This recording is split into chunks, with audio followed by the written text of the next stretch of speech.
So this started like every other international incident, with a joke that was supposed to be forgotten faster than a one-night stand. But in today's world, nothing is just a joke. So 4 days ago, former President Barack Obama made a casual remark about aliens. Yesterday, that single sentence was like dropping a toaster into the world's political bathtub. In less than 48 hours, the conversation about UFOs went from a presidential punchline to a political firestorm. A sitting president didn't just accuse a former president of spilling the beans on the little green men. He threatened to pull the pants down on the entire national security state just to get even or make a joke or whatever Trump is doing.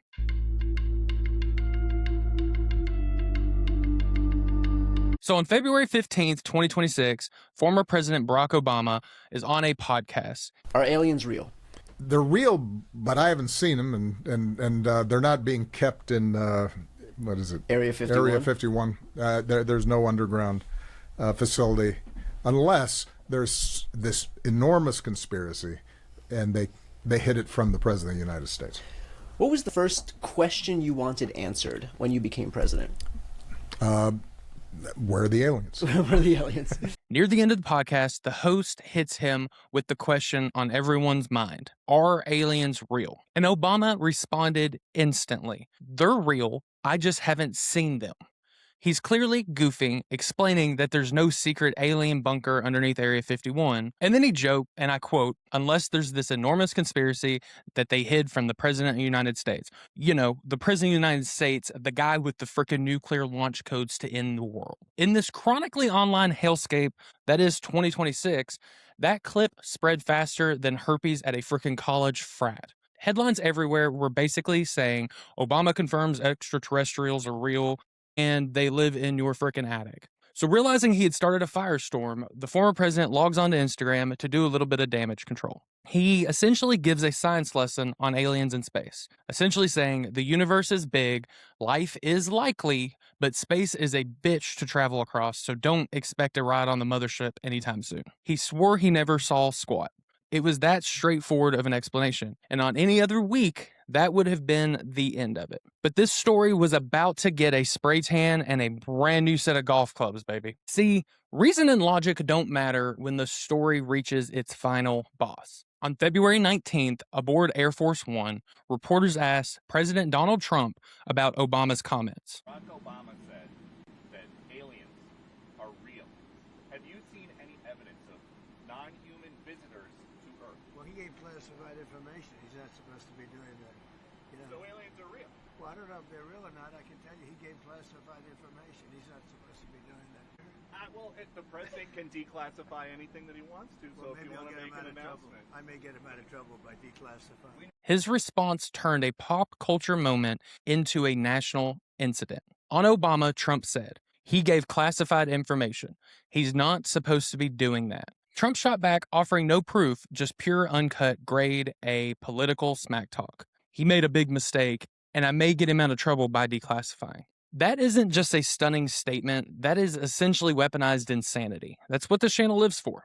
A sitting president accusing a former president of leaking classified intelligence on space invaders. And just hours later, just to pour gasoline on the fire that he had started, Trump logs onto social media, his Truth Social platform to be specific, and he wrote, and I quote, based on the tremendous interest shown, I will be directing the Secretary of Defense and the other relevant departments and agencies to begin the process of identifying and releasing government files related to aliens and extraterrestrial life, unidentified aerial phenomenon, and unidentified flying objects. This is a political bombshell. For decades, UFO transparency was this slow, painful crawl, essentially led by whistleblowers and weirdos in mom's basement.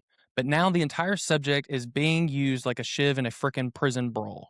The very thing the government has spent a century trying to hide is being threatened to be aired out like dirty laundry. And I don't think it's just for the sake of truth. So to understand how absolutely insane this threat is, you need to know what's in the filing cabinet that he is threatening to open up to everyone. The U.S. government's relationship with UFOs is basically a 100-year-long toxic relationship built on lies. And the mistress in this story is Area 51 itself. For most of modern history, Area 51 was a ghost story. The government denied its existence until 2013, when some nerd with a Freedom of Information Act request finally cornered the CIA into admitting it was in fact real.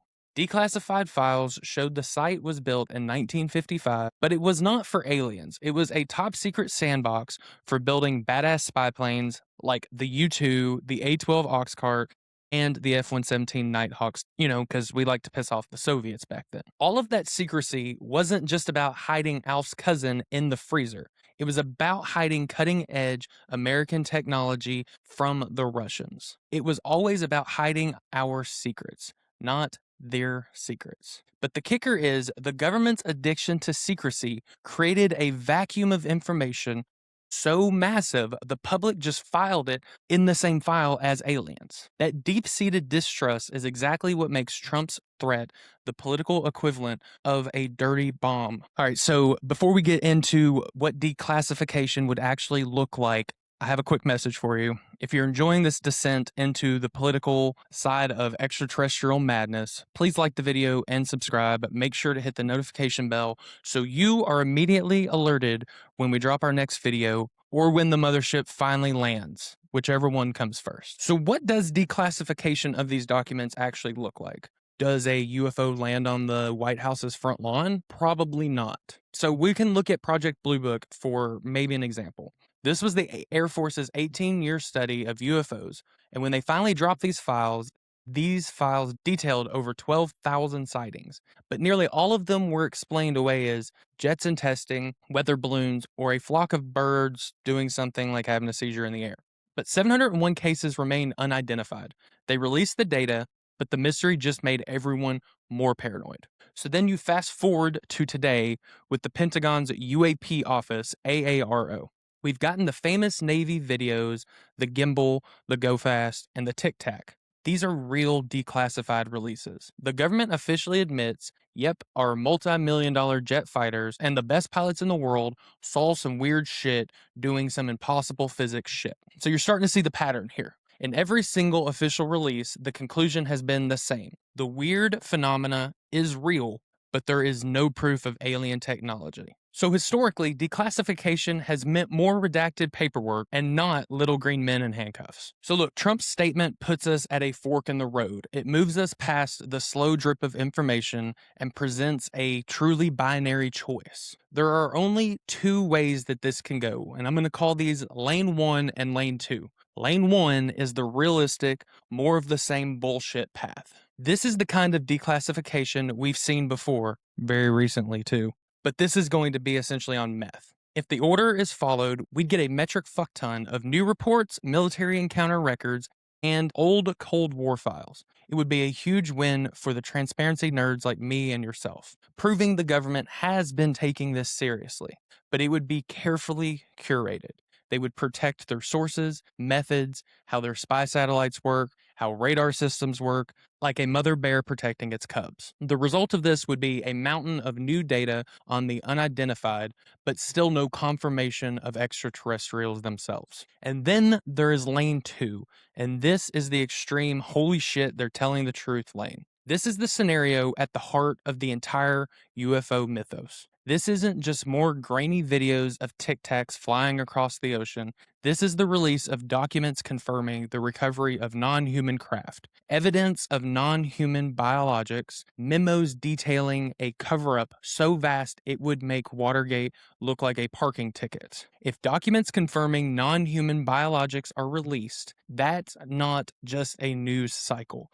That is a human history-changing event. But let's be crystal clear. There is zero public evidence that Lane 2 exists at all. Every official statement, including Obama's own clarification, says the same thing. UAPs are real, but evidence for alien visitation is non-existent.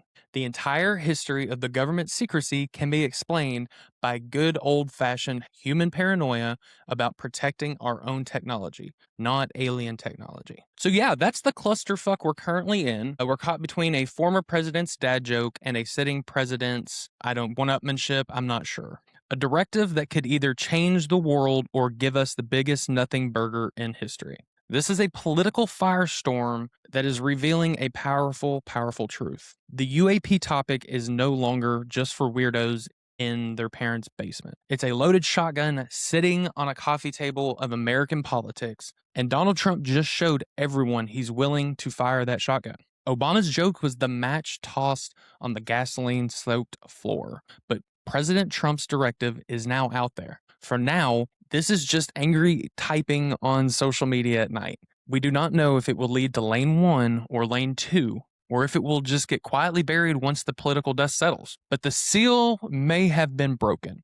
The biggest question in history is no longer if we will get more disclosure, but what this disclosure looks like, and whose agenda does it serve. For now, the files are still sealed, but I want to know, what do you guys think is most likely to happen? Are we going to get a flood of new unexplained cases, just boring stuff? Is this the time the government finally admits that they are holding the secret to end all secrets? Let me know down in the comments. I appreciate you guys tagging along for this one. And as always, cheers.